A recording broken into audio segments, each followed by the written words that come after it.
안녕하세요. 안녕하세요. 여기는 꿈 다시 보기 채널입니다. 오늘은 저희의 상상력으로 꿈의 의미를 찾아보는 시간입니다. 오늘 꿈은 50대 여성의 꿈입니다. 꿈으로 들어가겠습니다. 아침 잠을 깬다. 2살 전쯤의 어린 조카가 코로나에 걸렸다고 한다. 나는 먼저 조카의 이마를 만져 열이 나는지 본다. 손에 열감이 느껴지지 않아서 아니라고 한다. 하얀 가운을 입은 세 사람이 조카는 열이 나는 것이 맞고 코로나에 걸린 거라고 한다. 나는 손을 들어 양 손바닥을 본다. 뜨거운 열기가 느껴진다. 아, 그래서 조카의 이마가 뜨겁게 느껴지지 않았구나 하는 생각을 했고 2주간 자가격리를 해야 하는구나. 그럼 7월 31일을 집에 못 가겠구나 라는 생각을 했고 출근을 할 수 없으니 회사에 연락을 해야 하는데 누구한테 해야 하는 건가 잠깐 고민을 한 것 같다.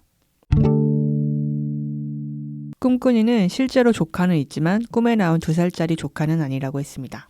저희의 상상에서 꿈을 펼쳐보겠습니다. 우리는 현재 코로나 시대를 살아가고 있습니다. 코로나는 우리 삶에 여러 제약들과 경제적 타격을 가져왔습니다. 코로나와 함께 연상되는 단어들에는 사회적 거리두기, 자가격리 또는 봉쇄 같은 단어들입니다. 코로나가 우리의 삶에 심대한 영향을 끼치고 있지만 누구나 코로나 꿈을 꾸는 것은 아닙니다.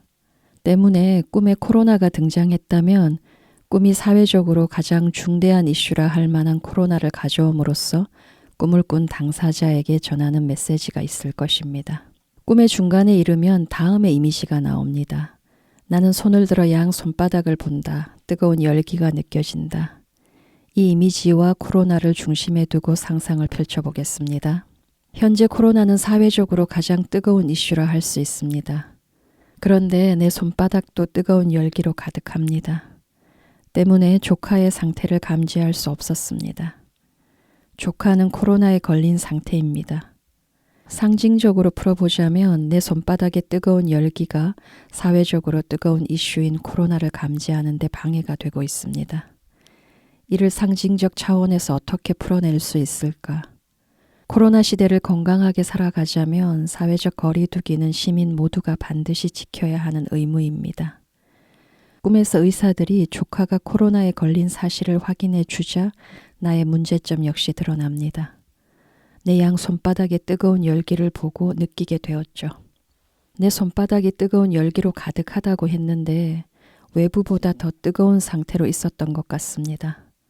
그렇다면 어떤 것에 손을 가져가도 아 뜨거워 하면서 놀라거나 조심할 일은 별로 없을 것 같습니다. 항상 내 손이 더 뜨거웠을 것 같거든요. 우리말에 크게 데였다라는 표현이 있습니다.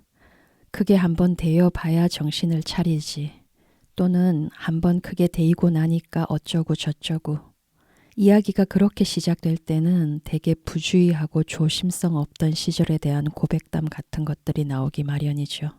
자신의 이야기를 빌어 상대에게 충고나 조언을 해주고 싶은 마음 때문이죠.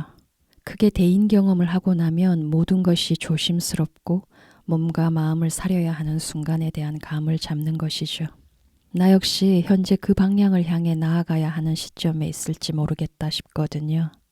이전보다 자신을 잘 챙기고 보호하기 위해 거리두기 연습이 필요한 시점에 있다는 뜻이겠죠. 또 나는 손을 들어 양 손바닥을 본다. 뜨거운 열기가 느껴진다. 이 이미지에서 손과 함께 눈도 부각되었습니다. 안고수비라는 사자성어가 있습니다. 문자 그대로 해석하면 눈은 높은 곳에, 손은 낮은 곳에라는 뜻이 되죠. 바램이나 이상은 높이 있지만 그에 미치지 못하는 현실을 빗대어 하는 표현입니다. 누구나 꿈과 이상만으로 살아갈 수 있을 것 같은 시절을 경험하잖아요. 자신의 능력에 대해 과대하게 생각하던 시절도 있고요. 그런데 장밋빛 전망에 기댈 경우 현실에서 하는 경험들 대부분은 쓰라리고 괴로울 뿐이죠. 따라서 안고수비는 현실 직시를 강하게 권하는 표현입니다. 꿈으로 돌아오면 코로나에 걸렸다는 이야기를 듣고서도 나는 곧장 조카의 이마에 손을 가져다 댑니다. 3명의 의사가 그 사실을 확인해 주자 비로소 나의 문제로 돌아올 수 있었죠. 내 양 손바닥의 뜨거운 열기는 환경에서 나를 적절하게 보호하지 못했던 이유였습니다. 내 양 손바닥이 너무나 뜨거운 상태에 있어서 그 어떤 것에 있어서도 조심스럽고 신중한 접근이 어려웠던 것 같습니다. 뜨거워하면서 물러서거나 재빨리 손을 걷어들이기도 어려웠던 것 같아요. 충분한 고려 없이 손을 대거나 덥석덥석 잡는 것이죠. 이는 바로바로 반응한다는 뜻인데 지나고 돌아보면 꼭 그럴 필요는 없었을 겁니다. 이를테면 위험에 노출된 줄도 모르고 눈앞에 미끼를 무는 물고기처럼 살아왔다는 뜻이죠. 조금 떨어져 거리를 두고 관망하는 자세가 필요한 순간이 너무도 많았을 텐데 말이죠. 그리 되면 자신이 처한 상황에 대한 종합적 고려를 놓칠 수밖에 없죠. 그래서 조카의 이마가 뜨겁게 느껴지지 않았구나처럼 내 손바닥의 뜨거운 열기는 외부 환경과의 만남과 교류에서 여러 가지로 문제가 되었을 것으로 짐작해 봅니다. 꿈에서 확인되듯이 왜곡된 인식을 가져옵니다. 문제 상황을 문제 없음의 상황으로 만들어버리죠. 손은 한 차원 관계와 상관이 있습니다. 손으로 무언가를 만져보고 쥐어보는 것은 일시적이든 지속적이든 관계가 발생한 것입니다. 나는 관계를 절실하게 원하는 사람, 누군가와 간절하게 연결되기를 원하는 사람인 것 같습니다. 또 내가 맺는 관계에서 바랬던 것은 열감, 따뜻함을 간절히 바랬던 것이죠. 그 바램은 번번이 좌절되었던 것 같습니다. 꿈속 뜨거운 열기가 가득한 양 손바닥은 그에 대한 보상적 이미지인 것이죠. 세상으로부터 오는 차가움과 냉혹함을 나의 방식으로 차단시켜야 했거든요. 그런데 이제 그 위험한 습성을 멈춰야 하는 시점에 이른 것입니다. 꿈이 코로나를 끌어들였잖아요. 코로나 이전의 삶으로 돌아갈 수 없다는 부정적 전망도 있고 우리의 삶이 코로나 이전과 이후로 완전히 바뀔 것이다 라는 이야기도 나옵니다. 코로나가 우리에게 다양한 문제의식과 고민의 시간을 가져다 준 것은 사실인 것 같습니다. 이 꿈 역시 나로 하여금 삶에서 새로운 방식을 시도해 볼 것을 강하게 주문하고 있는 것 같습니다. 내 열감으로 모든 것을 덮고 가려는 고단한 시도 대신 세상이 기준점으로 제시하는 온도차를 받아들이고 그 기준에 따라 온도차를 느껴보려는 노력이 아주 절실하게 필요하다는 것이 꿈이 전하는 당부라 하겠습니다. 관계에서 또는 어떠한 사안을 바라볼 때 온도차가 확연하다, 온도차가 존재한다라는 표현을 쓰잖아요. 이는 실제 온도가 아니라 서로의 감정과 느낌에서의 차이, 관점에서의 온도 차이를 의미하는 것입니다. 가령 문제인식에서 서로 간의 온도 차이가 존재한다라는 표현을 쓸 때 한쪽은 심각한 반면 또 다른 쪽은 장난스럽게 여길 수도 있고 한쪽은 긍정적으로 또 다른 쪽은 부정적으로 바라볼 수도 있는 것이죠. 관계라는 것은 매 순간 서로가 그 온도 차이를 느끼며 흐르는 것이고 무조건 회피하거나 무시할 수도 없으며 지나치게 경계할 일만도 아닙니다. 그 때문에 때로 지치고 힘겹지만 그럼에도 세상이 제시하는 온도에 맞춰 내 상태를 돌아보고 느껴보는 법을 터득해야 하는 것입니다. 내가 느끼는 열감, 열의와 열정이 세상의 기준이 될 수는 없습니다.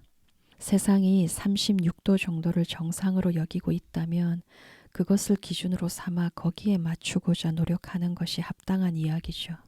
건강한 삶의 방식은 그 고민에서 나오는 것입니다. 문제인식과 상황 판단에 있어서 세상이 기준으로 제시하는 온도에 각별한 주의를 기울여야 하는 것입니다. 또 외부와 나 사이에 존재하는 온도차에 대단히 신중하게 접근할 필요가 있다는 뜻입니다. 그러자면 내가 느끼는 온도차에 온전히 깨어 있어야 한다는 뜻이죠. 내가 느끼는 그 온도차를 제대로 다루자면 전략적 접근이 필요하니까요. 그 온도차는 다시 또 다소간의 실망감, 상한 마음, 섭섭함과 서운함, 쓰라림, 아픔 등을 겪게 만들 수도 있습니다. 그러나 세상과 관계하면서 그 가운데 나 자신을 건강하게 지키자면 그 미묘한 온도차를 직시해야 하는 것입니다. 그리고 그 불편함을 견디고 감당할 수 있어야 합니다. 내 열감으로 세상과 나 사이에 엄연하게 존재하는 온도차를 덮거나 묻어버릴 때 문제는 점점 더 심각해지는 것입니다. 꿈에서처럼 코로나에 노출될 뿐이죠. 내게는 실제 2살 전후의 조카가 없습니다.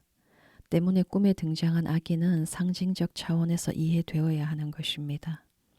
꿈에 아기가 등장할 때 우리는 미래의 가능성을 상징한다고 여기죠. 아기는 코로나에 걸렸어요. 어른들의 잘못으로 고통을 겪는다는 점은 명백한 사실일 겁니다. 내 잠재력과 가능성은 너무나 연약한 상태로 있는데 거기에 코로나까지 걸린 것입니다. 나는 한 차원 돌봄에 실패한 것입니다. 적절한 거리두기를 실행하지 않은 탓이라 하겠습니다. 코로나가 발생하면 강도 높은 위치 추적을 실시하고 우리는 거기에 협조해야 합니다.